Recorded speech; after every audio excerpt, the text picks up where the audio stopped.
قرآن کو پکڑ لو. جس قوم نے اس کو پنجہ گاڑ دیا اس میں، وہ عزت و کامرانیوں کی بلندیوں کو چھوئے گی، اور جس نے تکبر غرور کی وجہ سے اس کو پشے پش ڈال دیا، وہ ذلت و رسوائی کے اندھیروں میں چلی جائے گی. آج ہم دیکھتے ہیں کہ فلاں ملک میں قرآن کی بے ادبی کی گئی. ٹھیک ہے، بے ادبی تو کسی بھی انداز سے کی جا سکتی ہے.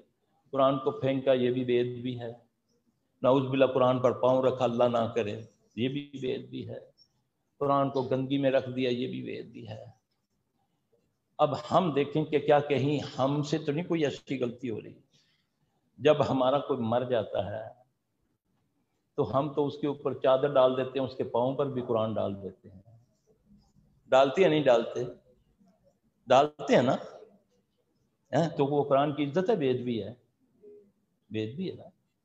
تویز قرآن کا پہن لیا، 10 سال 20 سال پہنا، جب کھولتے ہم ہوتا تو قرآن نہیں ہے، کہہ کر وہ بدبخت یہی کہتا ہے کہ یہ قرآن کا ہے. اس میں وہ گند مند لکھا ہوتا ہے، جو 786 اور یہ سارا گند. تو اس کے بعد جب ہم اس کو کھولتے ہیں تو اتنی بدبو اس میں ہوتی ہے. اللہ نہ کرے وہ قرآن ہو تو پھر قرآن بدبو میں رکھنا جائز ہے؟ قرآن کو ناپاکی میں چھونا جائز ہے؟ نہیں جائز نا. بے ادبی تو میں بھی کر رہا ہوں، اللہ نہ کرے. پھر قبروں پہ لکھا دیتے ہیں.